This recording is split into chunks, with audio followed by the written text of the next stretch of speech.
दिल्ली में लोकसभा चुनाव के मतदान का समय अब नजदीक आ रहा है।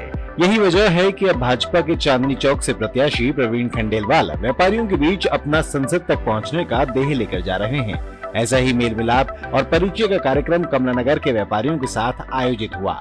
इस दौरान प्रवीण खंडेलवाल व्यापारियों के बीच मात्र अपने लिए नहीं बल्कि दिल्ली भाजपा के 7 प्रत्याशियों के लिए वोट अपील करते नजर आए। प्रवीण जी, आपका जहां भी जाते हैं हर व्यापारी समर्थन करता है और वो ये इस बात की उम्मीद करता है कि प्रवीण खंडेलवाल यानी कि व्यापारियों की आवाज अब की बार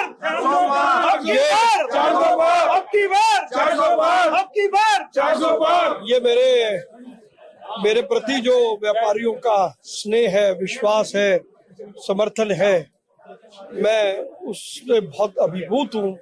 और मैंने तो ओपनली ये कहा है कि व्यापारियों का जो मेरे को समर्थन मिला है, मेरे शरीर का रोम रोम व्यापारियों का कर्जदार है। मैं इस जीवन में इस कर्जे को उतार तो नहीं पाऊंगा, लेकिन अपने अच्छे कामों से इस कर्जे को कम जरूर करूंगा। प्रवीण खंडेलवाल की जीत का दम व्यापारी वर्ग भी पुरजोर तरीके से भर रहा है।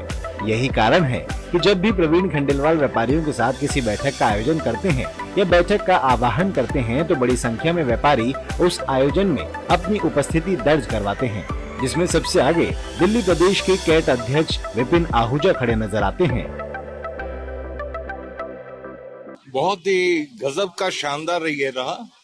हमारी मेन जितनी भी एसोसिएशन थी वो यहाँ पे सारी जिन्होंने ये ऑर्गेनाइज किया और सारे व्यापारी मुख्य जितने भी थे वो यहाँ पर मौजूद थे और सभी ने हमारे आदरणीय प्रवीण जी का जोरदार स्वागत किया और ये कमिटमेंट की कि हम अपने नहीं अपने परिवार, अपने एम्प्लॉयज सभी से वोट दिला के बड़े मार्जिन से जिताएंगे। और प्रवीण जी को सुन के सब एकदम जैसे होता है ना मंत्र मुग्ध वो पोजीशन थी। तो मॉडल टाउन के निगम पार्षद विकेश शेट्टी जी हमारे साथ मौजूद है। बात करते हैं, बहुत बड़ा कार्यक्रम आयोजित हुआ कमलानगर के सभी व्यापारियों के जरिए और हम देख पा रहे हैं कि जो प्रवीण खंडेलवाल यहाँ पहुंचे उन्होंने सिर्फ अपने लिए वोट नहीं मांगा, अपितु उन्होंने ये भी कहा कि दिल्ली में जो 7 कैंडिडेट है वो जीतने चाहिए, जिसकी वजह से जो प्रधानमंत्री मोदी है उनके 400 पार का जो सपना है वो पूरा होगा। क्या कहना चाहेंगे? आपने कहा उन्होंने केवल अपने लिए वोट नहीं मांगा, उन्होंने 7 कैंडिडेट के लिए मांगा। यही असली भारतीय जनता पार्टी के कार्यकर्ता की यही पहचान है, यही संगठन में काम करने वाले व्यक्ति की पहचान है। वह अपने बारे में नहीं सोचता, वह नरेंद्र मोदी जी को प्रधानमंत्री बनाने के लिए सोचता है। इसीलिए उन्होंने कहा केवल मेरी जीत से नरेंद्र मोदी जी प्रधानमंत्री नहीं बनेंगे। आप भाव को समझिए। आप उन्होंने कहा कि जब तक दिल्ली की 7 सीटें नहीं हम जीतेंगे और हमारी पार्टी बहुमत में नहीं आएगी तब तक हम लोग जीत को जीत नहीं मानेंगे।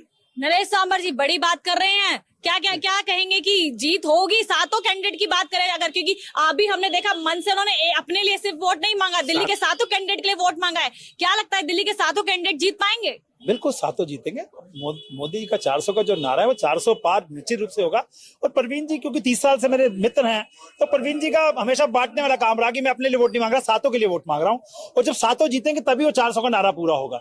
और निश्चित रूप से तय है, व्यापारी वर्ग ने भी पूरा मन बना लिया है कि अब की बार 400 पार। और ये व्यापारी वर्ग जो दुकानें छोड़ के बैठे हुए हैं प्रवीण जी के लिए 2-2 घंटे जिन्होंने इंतजार करी है, तो निश्चित रूप से ये मैसेज है पूरे दिल्ली के अंदर कि 7 हमारे बंदे जीत रहे हैं और 400 पार मोदी का जो नारा है वो निश्चित रूप से पूरा होने वाला है। कमलानगर की ट्रेड एसोसिएशन को आप रिप्रेजेंट करते हैं, तो मैं जानना कमलानगर के जो व्यापारी हैं वो किस तरह से इनके जीत के लिए आगे इनका झंडा लेकर चलेंगे, कैसे काम करने वाले हैं? कमलानगर का व्यापारी को प्रवीण खंडेलवाल जी को जूझते देखा है। सन 1993 के अंदर जब सीलिंग का मुद्दा आया, 1995 रेंट बुल का मुद्दा आया, प्रवीण खंडेलवाल जी पे मेरे साथ मुकदमा बना, वो 7 दिन जेल में रहे, मैं 3 दिन जेल में रहा। तो परवीन खंडेलवाल जी नॉर्मल व्यापारी नहीं है, वो व्यापारी जमीन से जुड़े हुए व्यापारी हैं। और अब हमें लगता है हमारे सांसद नहीं, अब तो वे केंद्र में मंत्री बनेगा और हमारा व्यापारी वर्ग का लोकसभा में हमारी बात रखेंगे। और पूरा व्यापारी वर्ग परवीन खंडेलवाल को आज जानने वाला नहीं कि मोदी ने टिकट दे दी।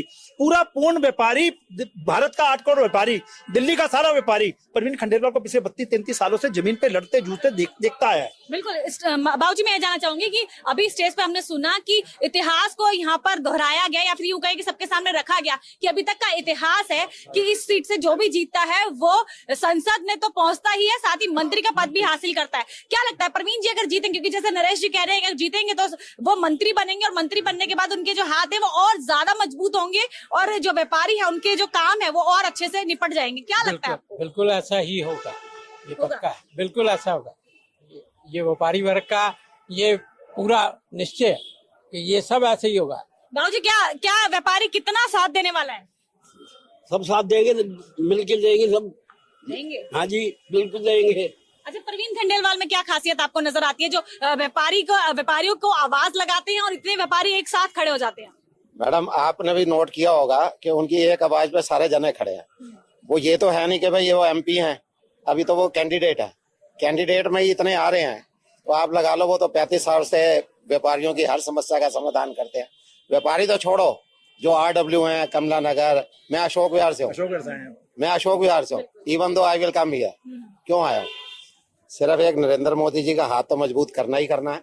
देखिए, परवीन जी अपने आप में एक ऐसा चेहरा है जो पूरे भारतवर्ष में व्यापारियों की आवाज उठाते रहे हैं, और आज शायद कोई ऐसा दिल्ली का, हिंदुस्तान का व्यापारी नहीं होगा जो परवीन जी से परिचित ना हो। आज समय था उन व्यापारियों का परवीन जी से परिचय कराना, क्योंकि आप भी जानते हैं इलेक्शन का समय है और परवीन जी पूरे भारतवर्ष के व्यापारियों को संबोधित करते हैं। तो हर व्यापारी को पहचानना, याद रखना उनके लिए बहुत आसान वर्क नहीं है। 8 करोड़ व्यापारी, एक 8 करोड़ ऐसे नंबर होते हैं कि शायद परवीन जी अपने नाम से लोगों को ना पहचान पाए। आज इसीलिए उनको दोबारा से एक परिचय या एक दोबारा से उनको याद दिलाने का समय है कि ये व्यापारी वर्ग का ये नाम है और इस संस्था से जुड़े हुए हैं, और इस तरह से आपका सहयोग सालों से इनको मिलता आ रहा है और आज आप इनके बीच अपना सहयोग मांगने आए चुनाव के अंदर। ये सारा व्यापारी वर्ग आपके साथ है। ऐसा है, इस समय मोदी जी के नाम से वोट मिलेगा और मोदी जी के आधार पे और व्यापारी होते के नाते परवीन जी जीतेंगे। तो इस समय कांग्रेस का कोई आधार नहीं है, तो इसलिए ऐसा कोई फर्क नहीं पड़ेगा। जयप्रकाश जी आए हैं, वो भी हमारे व्यापारियों में से है, उनका भी स्वागत है। लेकिन इस समय मोदी की लहर है, तो उस हिसाब से इस लहर पे इसमें कोई फर्क नहीं पड़ेगा और अच्छे वोटों से विजयी होंगे।